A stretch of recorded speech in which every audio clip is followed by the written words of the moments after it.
Hello, good morning, good afternoon, good evening. It's again your statistics educator Sanju Pal welcoming you all to the class of statistics.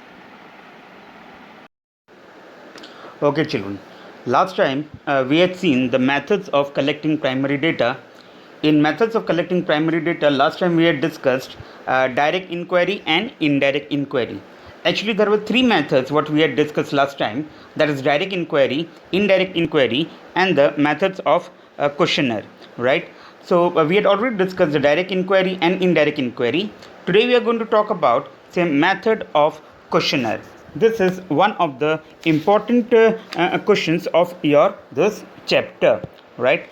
Now, in methods of questionnaire, you would find that what is the questionnaire actually? It is a list of logically arranged questions, okay, say relevant to the object of the study is made, and space is between is kept between the questions, okay, to provide the answers. Such type of arrangement is called the questionnaire.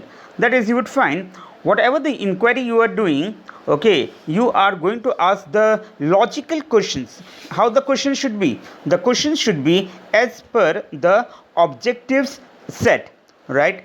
Now when you're keeping in between the question space for the respondent to give the answer, such kind of arrangement of questions are regarded as what? Are regarded as questionnaires, right? So in questionnaires you would find that whatever the questions are being asked are basically very much logically arranged, right? And space is kept between the questions for the respondent to answer. Such a kind of arrangement is regarded as questionnaire. Okay, now how the questionnaire should be? The questionnaire should be very much short and simple, right? The questions you would find should be very much short and simple. It should not be very much boring, okay, for the respondent. Okay, it should be very much short, it should be very much simple, so that the respondent can understand what you are asking, okay, in the inquiry. Okay, say it is useful when the field of inquiry is wide. See, this questionnaire, when the field of inquiry is quite large or very wide, okay, at that time questionnaire method is the most useful one. Why? The reason is that you are preparing the questionnaires and you are just sending it to the different sections of the society or the different sections of the field, right? So at a given moment or at a given time, all the questions are being asked, are being answered, okay, with the help of questionnaire. That is how the questionnaire should be, right? This is how a proper method, okay, should be there, okay, for preparing the questionnaire and how it should be used. You would find that it is also most economical method. Most economical method, that is, yes, your cost is saved, okay, there is no need for you to actually invest a huge sum of money, and even time is also saved, because same kind of questions, same questionnaire, at the same time you are basically providing to the different sections, right? And at a time all the questions are answered and you get it back. So you would find it is most economical also, and you would find that it saves much of your time as well. Then the next one, you would find that the questionnaire can be used in direct as well as indirect inquiry. Now children, we have discussed last time already what do we mean by direct inquiry and indirect inquiry. In both the kind of methods you would find that you can use the questionnaire.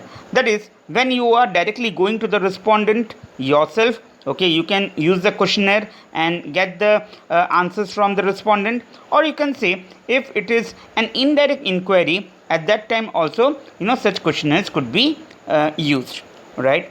So that is what is the questionnaire is all about. You would find that questionnaires are of can be used by two methods, that is questionnaire by post and say questionnaire by enumerators. Last time we had already discussed who are the enumerators, right? So by both the ways, okay, questionnaires could be used. This we are going to basically discuss in our further explanations, right? Okay, fine. Now we are going to see what are the characteristics of an ideal questionnaire. Okay, now what do we mean by ideal questionnaire?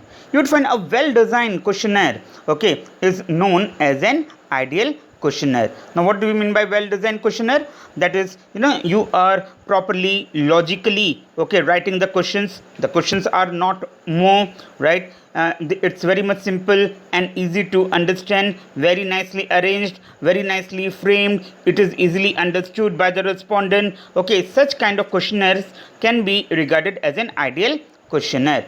Okay, so over here now we are going to see what are the features. This is one of the important questions that could be asked in your examination as well, right? So now we are going to see what are the features, okay, of an ideal questionnaire, right? The first feature you would find that it should have a cover letter or an appropriate title, right? Your questionnaire should be having a cover letter. That along with the questionnaire, you are also basically putting up a cover letter where you are giving all the details of your question being asked, right? And you are sent along with that cover letter, you are sending the questionnaire. Or you can say it could be, or it should be very much appropriately titled, right? Give a proper title to your questionnaire so that the respondent can understand, okay, what is the objective of this questionnaire, right? That is the first feature. The second feature, that the number of questions should be say as minimum as possible. Children, you should be preparing the questions in such a way that your objective is also satisfied, and you are not asking many questions to your respondent. You would find during the later stage of your questionnaire, you would find the respondent just feel very much bored, okay, or you can say boredom. So at that because of that, the number of questions should be very much minimum. Now suppose if the number of questions are 25 or more than 25, what you should be doing is that you should be basically it is actually advisable that the questionnaire should be divided into various parts in that case, right? That if the number of questions are say 25 or more, just divide it into just a simpler way, and just you should be framing the questions, okay, to clarify each and every part of your questions. The next one, you would find the number of questions should be consistent with the purpose of inquiry, right? Whatever the purpose of inquiry, okay, you would find that the question should be very much consistent. That is, it should be very much relevant, okay, to the objective of the questionnaire. Okay, you should not be say asking the questions out of the box, right? It should be relevant to your objective of the questionnaire. So that is the third feature that what we talked about of the ideal questionnaire. The fourth one, you would find that it should be very much simple, as we have discussed. It should be short also, and it should be understandable also. Very simple to understand, right? It should be very much short. Don't elaborate your question, and it should be understandable also. Now what do I mean by that? Okay, now you should be avoiding the questions like, are you educated? Now you have to explain what is the meaning of actually education, right? You are talking about say up to primary, or you can say up to secondary, or up to higher secondary, or up to graduate level, or you are talking about uneducated person. So you have to basically avoid questions like as I told you, that are you educated. The respondent would be in very much confusion, right? That he won't be able to basically understand what is the definition of education, right? So it should be very much specifically asked, right? So that's why you would find that your how the question should be, it should be very much simple, short, and understandable by the respondent.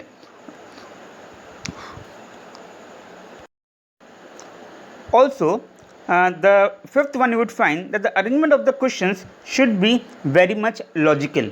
Now what do I mean by it should be very much logical? I will give you just explain you with an example that you shouldn't be asking directly that what is the opinion about the smartphone, right?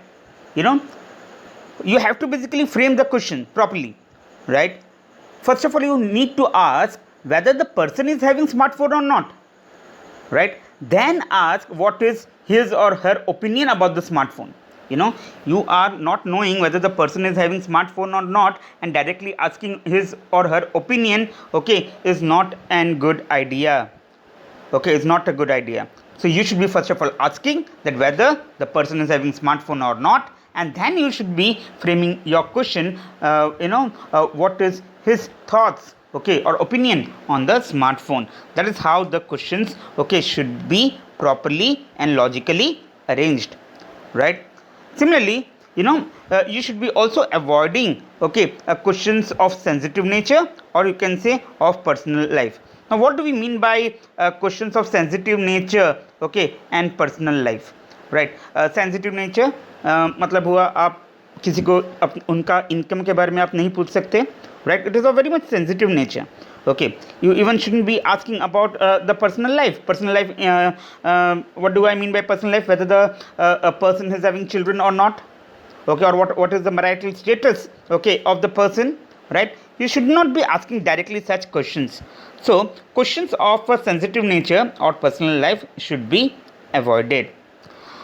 Okay, that is how your ideal question should be, a questionnaire should be. Similarly, answers to the question should be free from any calculation.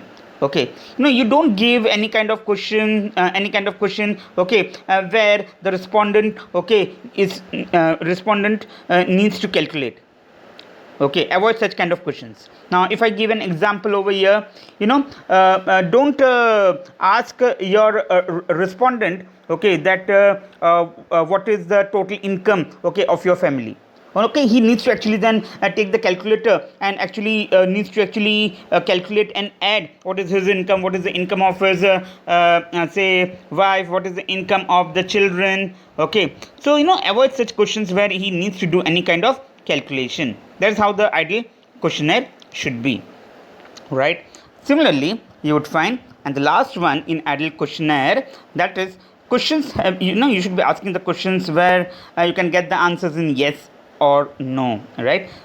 Yes or no kind of questions, okay, could be asked, right? Or you can say you could also ask the questions where you can give various choices, or the person is having multiple alternatives. That's from the alternative to be to choose, okay, what is the best answer.